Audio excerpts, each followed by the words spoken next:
Hey KidsLife, welcome to our series Exit This Way.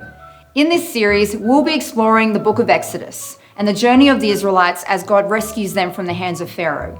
With the help of Moses, God takes them from the land of Egypt and into the land that he had promised Abraham and his descendants. We will learn about the faithfulness of God and the miracles he performed, proving time and time again that God always protected and rescued his people. Even when the people made mistakes, God never turned his back on them. KidsLife, are you ready to get into it? Let's go play a game. What's up, KidsLife? It's game time, and this game is called Cup Tower. What you're gonna need is some cups and some paper, or even cardboard. You're gonna take a cup. That happens. And you're going to put the paper, like so, and build a cup tower. Let's go to 3. The aim of the game is to pull the paper as fast as you can and get this cup into this cup into this cup. Elise, you wanna try it? Well, why don't you give it a try? The timer starts in 3, 2, 1, go!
Oh, that was amazing.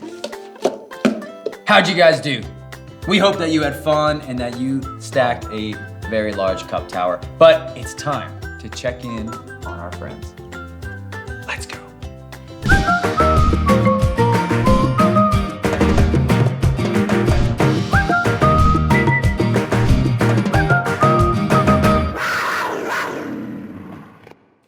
It had been a long, arduous trek, but together, Landon and I had finally reached the summit of Mount Mountain. through forests and swamps, facing snakes and a weirdo hermit, we'd become one with wild nature. Wow, look at that view. Rightio, let's go then. Wait, what do you mean, let's go? Don't you want to stay a bit and view the view? Yeah, saw it. It was great. But don't you want to take a moment to see everything with your eyes and breathe it in and feel it through your bones? But I already did. Some people just don't appreciate good things. Okay, fine. Well, I guess admiring the beauty of creation and admiring the creator and breathing it all in and all that isn't for everyone. Fine. Was that long enough? Okay, fine. But we're not going yet. What for? There is literally nothing to do. Unbelievable. What Landon didn't know was that we were here not just to teach survival skills, but for a different purpose. What purpose? What Landon didn't know is that this would be the site for the new wildlife centre we'll be constructing. See, we're going to have the ranger station here, but then also the educational museum just here. So for people like yourself that want to know a little bit more about nature, a bit more about animals, can go in there and learn a thing or two. So you want me to build a house? Absolutely not. You're not going to build anything. It would collapse. We're going to build a ranger station. We're going to build it right there. And that won't collapse. No, because we're going to follow these instructions. But before we get into that, a word from our sponsor, the library, where things don't collapse.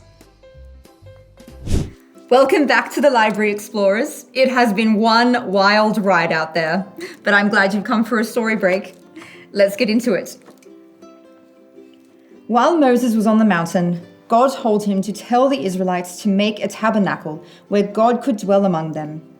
He gave Moses all the directions of how to make the tabernacle, and he told him to ask the Israelites to make an offering of gold, silver, bronze, different colored yarn, fine linen, goat hair, leather, wood, oil, spices, incense, and gemstones. The tabernacle would be built using all of these gifts. God gave 2 men, Bezalel and Oholiab, the skills to do all kinds of crafts and creative works so they could teach many others to help build a tabernacle for the Lord. The Israelites brought so many gifts to contribute that they had too much, and Moses had to tell them to stop. The craftsmen made the tabernacle exactly the way God had instructed them to. 10 curtains of finely twisted linen formed the walls, and a tent of goat hair was placed over the top of it. The Israelites made many things to go inside the tabernacle: lampstands, tables, bowls, utensils, and the Ark of the Covenant. The Ark was a wooden box covered in gold, and it represented God's presence among the people. They made special robes and garments for the priests. Every part of the tabernacle was made for a specific and special purpose. When it was finished, God told Moses where every piece should go. He told Moses to anoint the tabernacle with oil to make it holy. Next, God told Moses to bring Aaron and his sons to the tabernacle to be anointed as his priests. The priests were the ones allowed in the tabernacle and made the offerings on behalf of the people. God told Moses about a special day that would happen once a year. It was called the Day of Atonement. The priests made a special sacrifice where they would sprinkle the blood of an animal over the Ark of the Covenant, where the 10 Commandments were kept. God said that on this day, all of the Israelites' sins would be paid for, and they would be made clean in the sight of God. When the whole tabernacle was finished, the cloud covered it and God's glory filled it. God told the Israelites that his cloud would be a sign to them. When the cloud covered the tabernacle, the Israelites were to remain where they were. When the cloud lifted, they were to move on and take the tabernacle with them.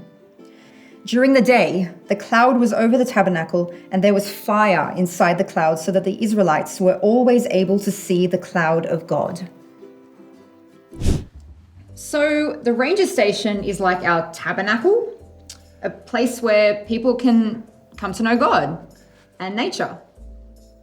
Absolutely. You know, I feel so close to God when I'm out in nature, when I'm at the top of a mountain, just taking in the whole view. And for me, it's such an honor to be able to build a house for him. It's special. You know, it still shocks me when you manage to say something profound. That hurts. Surprise kiddies! Wow. Hello. Oh, hello. What are you doing here? Check out my new digs. Well done. You're looking at the new ranger for this land. Wow. Congratulations, mate. High priest of the hills. I'm a ranger. Oh, he's just relating to the word from our sponsor. You know, the tabernacle, where people can come to know God. Aaron, the high priest. Oh yes, you can be with God at any time. Jesus saw to that. You're not wrong, Devon. You're not wrong at all. You're an odd man. He really is. Thanks, guys. We've done it! Woo! A successful wild nature trek.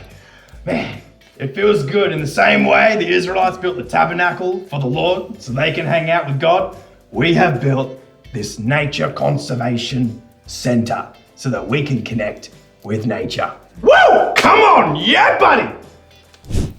The tabernacle was the place that contained the ark of the Lord, and the ark was where God's presence dwelt in the Old Testament.